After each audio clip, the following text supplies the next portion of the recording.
how are you all? Hope you all are doing very good. Let's start a new chapter today of class 4th, which is chapter number 6 about food and digestion. Okay, chalo, let's start it. See, what is food? Food is one of the basic need. हर एक living being के एक basic need होता है food. Because हर एक living being को अपने survival के लिए फूड की रिक्वायरमेंट होती है.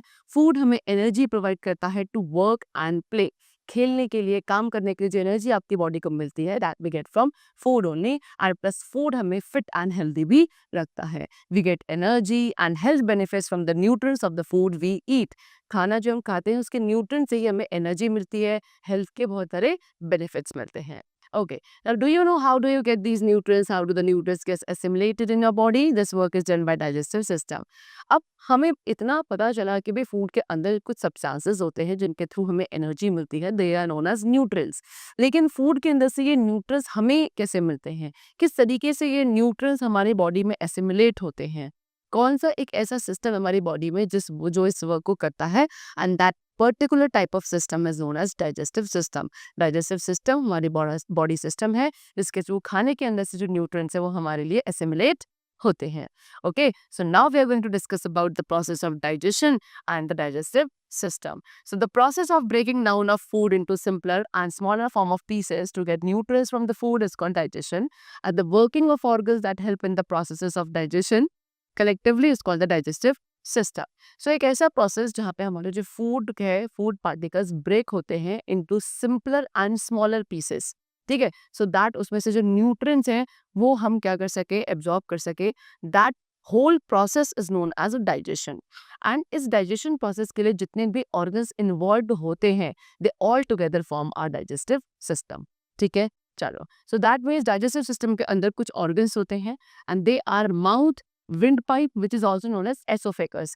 Okay, next is stomach, large intestine and small intestine. So ये सारे organs है which are involved in the process of digestion.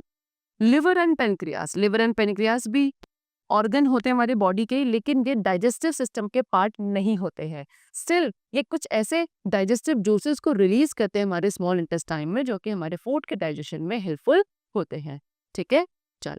Now See, this is the journey of food during digestion. Digestion के दौरान हमारे food की जो journey चलती है हमारी बॉडी के अंदर, they have shown you. सबसे पहले आप फूड को इनटेक करते हो अपने माउथ के अंदर, देन माउथ से फूड आपका फूड पाइप के थ्रू, ओके, जिसको आप एसोफेगस भी कहते हैं in the scientific term.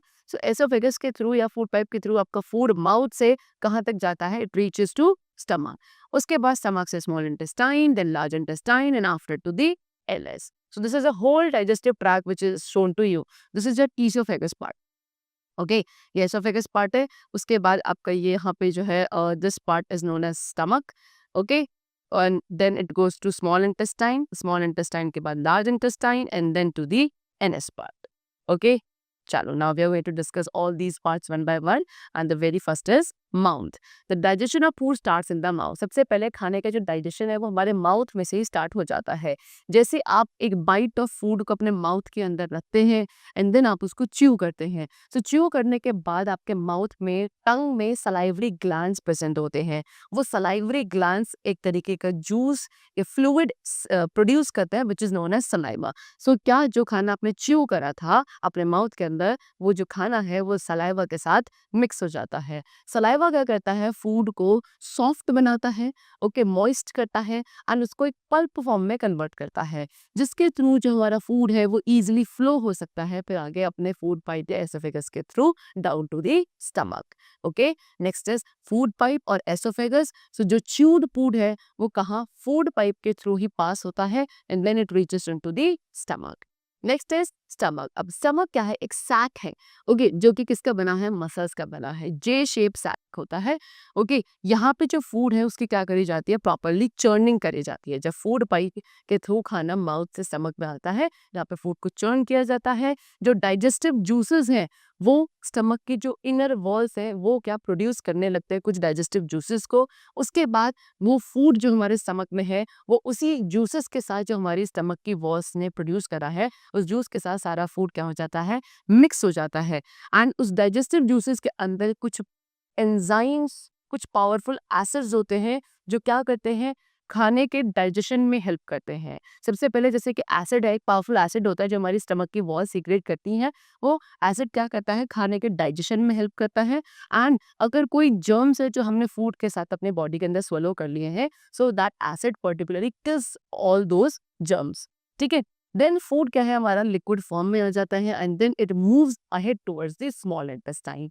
Then after that the food reaches into the small intestine and जैसे ही फूड आपका स्मॉल इंटेस्टाइन में आता है, फूड को और आगे क्या किया जाता है, डाइजेस्ट किया जाता है। कुछ और ऐसे डाइजेस्टिव जूसेस है जो इंटेस्टाइन से, स्मॉल इंटेस्टाइन्स की वॉल्स के थ्रू प्रोड्यूस होते हैं and then they mix with that food which has been received from the stomach. इसके बाद फूड क्या है, फाइनली स्मॉल इंटेस्टाइन के अंदर फूड में से क्या कुछ न्यूट्रिएंट्स जो थे हमारे लिए वो रिलीज कर दिए जाते हैं एंड इन न्यूट्रिएंट्स को फिर हमारा ब्लड क्या करता है, एब्जॉर्ब करता है। उसके बाद ब्लड इन न्यूट्रिएंट्स को पूरी बॉडी में सर्कुलेट करेगा and then the finally food हमारा कहाँ, लार्ज इंटेस्टाइन में चला जाता है। लार्ज इंटेस्टाइन में जो है, जो रेस्ट ऑफ द फूड है वो डाइजेस्ट होता है। यहाँ पे जो वाटर है फूड के अंदर, उसको क्या ब्लड के थ्रू एब्जॉर्ब कर लिया जाता है।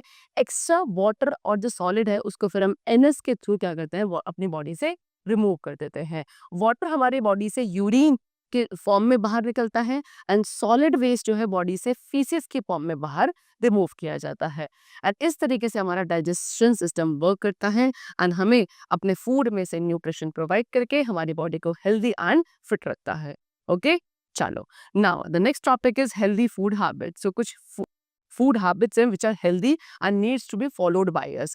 The number one is wash your hands before and after eating anything. कुछ भी खाना खाने से पहले और खाना खाने के बाद आपको अपने hands को properly wash करना चाहिए। Secondly, हमें हमेशा fresh food खाना चाहिए but we should not overeat, ज़रूरत से ज़्यादा नहीं खाना चाहिए। Then eat a small bites, हमें से छोटी छोटी बाइट्स को खाना चाहिए एंड प्रॉपरली खाने को च्यू करना चाहिए। Okay, then do not drink water, खाने के बीच में या हर एक मील के बाद आपको वाटर नहीं पीना चाहिए। Okay, you can drink water before and after 1 hour before having food, खाना खाने से 1 घंटा पहले या खाना खाने के घंटा बाद ही आपको क्या करना चाहिए, पानी पीना चाहिए। And then we should eat 3 meals, हमें अपने दिन में एक दिन के अंदर 3 meals लेनी है। That is breakfast in the morning, lunch in the afternoon and dinner at the night and at a particular time. Okay, then हमें हेल्दी फूड खाना है, जंक फूड का अवॉइड करना है, हमेशा एक बैलेंस डाइट लेनी चाहिए। ओके, हैबिट हमें एक मेंटेन करनी है कि हम 3 to 4 hours का डिफरेंस रखें between every me and rinse your mouth, हमेशा खाना खाने के बाद प्रॉपर्ली अपने माउथ को आपको रिंस करना है। But remember you must not rinse your mouth immediately after having something hot like T, coffee, hot milk etcetera. Instead you can rinse your Luke warm water. What they saying कि आपको हर एक मील के बाद अपने mouth को properly wash करना है। लेकिन आप इस चीज़ का ज़रूर ध्यान रखें कि आप अपने माउथ को रिंस कब नहीं करेंगे, जब आपने कुछ भी हॉट ईटेबल या बेवरेज को लिया है, लाइक आपने टी, कॉफ़ी, हॉट मिल्क, ऐसा कुछ भी अगर आपने पिया है तो आप उसके तुरंत बाद अपने माउथ को रिंस नहीं करेंगे। इंस्टेड आप क्या कर सकते हैं, ल्यूक वार्म वाटर के थ्रू, यानी कि जो गुनगुना पानी होता है उसके थ्रू अपने माउथ को रिंस कर सकते हैं। ठीक है, चलो, now do not eat anything, कोई भी ऐसी चीज आपको नहीं खानी जो कि अनकवर्ड यानी कि खुली रखी हुई है। ओके, काफी पानी आपको एक दिन के अंदर पीना चाहिए। Normally 6 to 8 glasses of water you should drink every day.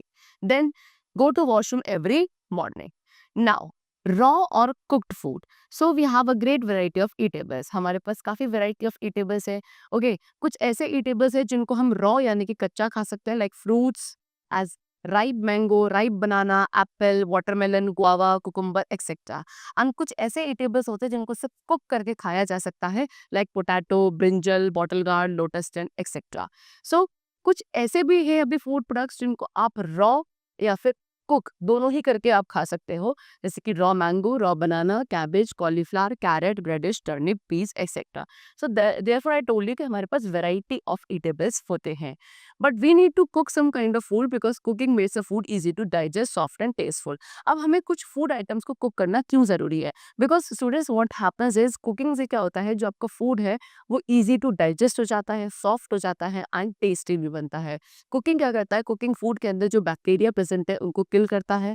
But remember never to overcook, लेकिन कभी भी हमें खाने को ओवर कुक नहीं करना चाहिए, बिकॉज ओवर कुकिंग क्या करता है, फूड के अंदर जो न्यूट्रिएंट्स है उनको स्पॉइल कर देता है।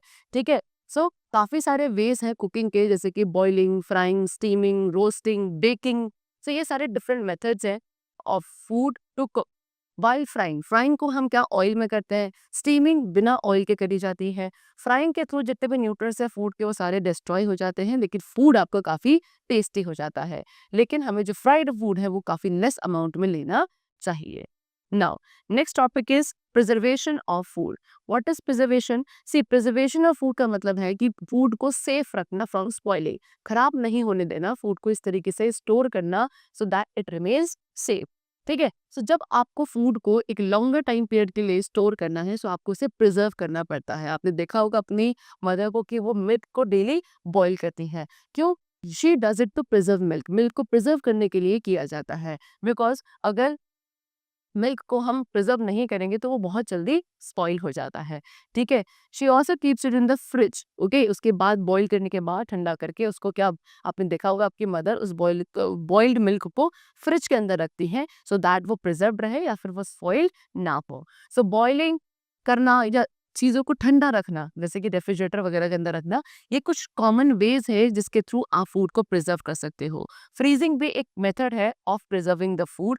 ओके, उसके अलावा there are some other ways also of food preservation like salting, canning, sweetening, drying और डिहाइड्रेटिंग एंड पिकलिंग।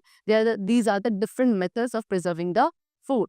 सो ये सारे वेज जो है फूड प्रिजर्वेशन के, ये क्या चेक करते हैं कि जो बैक्टीरियाज है वो हमारे फूड के अंदर क्या ना हो, ग्रो ना करे या मल्टीप्लाई ना हो, और इस तरीके से हम फूड को प्रिजर्व कर सकते हैं for a very longer time period. Okay, चलो, so that's all for the chapter.